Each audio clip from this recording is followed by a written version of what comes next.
told us these were toys. They told us the felt was just a medium for joy, a soft, pliable vessel for childhood wonder. But the hidden archive doesn't lie, and the dust-coated reels I'm looking at right now, this isn't art. This is evidence. Behind the googly eyes and the permanent, stitched smiles lies a history buried in suppressed industrial archives, deep beneath the cracked concrete of a forgotten mid-century studio on the outskirts of London. We've unearthed the discarded prototypes, the units the studio tried to burn in the late 60s. They didn't just want them gone, they wanted them erased from the collective memory of a generation. Look at them. Really look at the way the fabric is scarred. This isn't the wear and tear of a beloved plaything. These are chemical burns, stress fractures in the internal foam, and needle marks that follow no logical pattern of repair. They look less like puppets and more like patience. In 1964, before the songs about rainbows and the variety stages, the workshop was quietly receiving funding from a source that didn't care about entertainment. They called it Project Chimera. The objective wasn't to create characters, but to study somatic stress transference. They wanted to see if a human operator could project enough empathy into a non-biological shell, that the shell itself began to mirror the operator's biological responses. Take Unit 1. You know him as a global icon of resilience, a green frog made of an old spring coat. But in these early logs, Unit 1 wasn't a leader. He was a survivor. The archive reels from 1965 show him under harsh laboratory lights. He isn't moving with the fluid grace we're used to.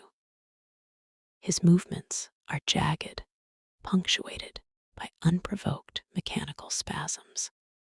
The puppeteers reported feedback loops, intense, localized pain in their own arms that matched the exact points where the unit's internal armatures were grinding against the foam. By 1967, the experiment had spiraled. For decades, we've interpreted Kermit's stoicism as a quiet dignity, a leader holding it all together. We were wrong. It wasn't an artistic choice. It was a 1,000-yard stare. These prototypes were witnessing things. In the suppressed logs of 1968, researchers noted that the puppets had to be restrained in lead-lined lockers between sessions. Not to protect the puppets, but to protect the staff. And then there was the Piggy incident.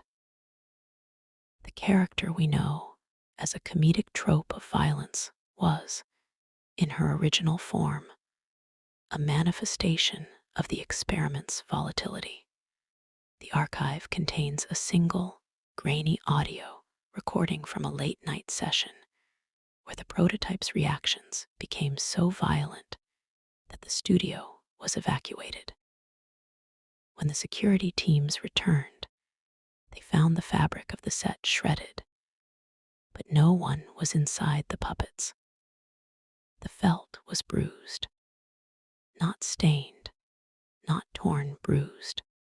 Dark, purple discolorations appearing on the surface of the foam where there were no human hands to cause them. What if the world's most beloved puppets weren't dreamed up in a workshop, but forged through trauma? We are dismantling the sanitized narrative to expose the fractured psychological origins of these creations. Beneath the colorful, neon surface lurks an experimental past so dark. The studio spent the entire year of 1969 constructing a facade of felt just to hide the truth, the famous studio fire of that year. It wasn't an electrical accident. It was a purge. It was a desperate attempt to cauterize the project before the units became something they couldn't contain. But you can't burn a memory, and you can't incinerate a ghost in the machine.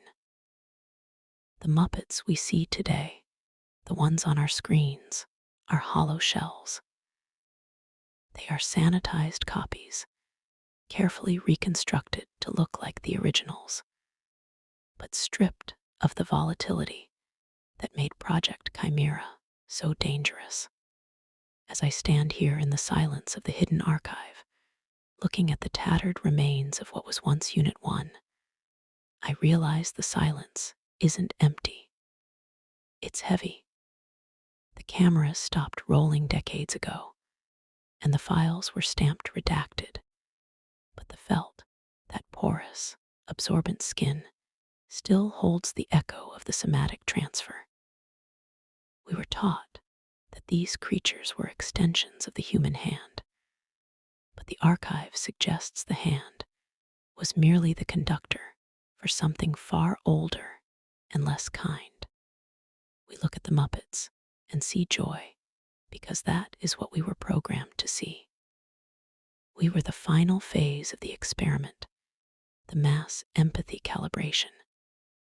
If the world could love a hollow shell, the project was a success.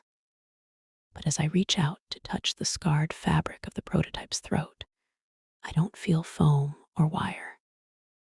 I feel a faint, rhythmic pulse. It is time to face the grim reality of the Muppet Experiment and its haunting legacy. Forget the childhood stories you think you know. Forget the lessons on friendship and the light-hearted banter. The true evolution of the Muppets wasn't televised. It was survived. And the archive is just getting started.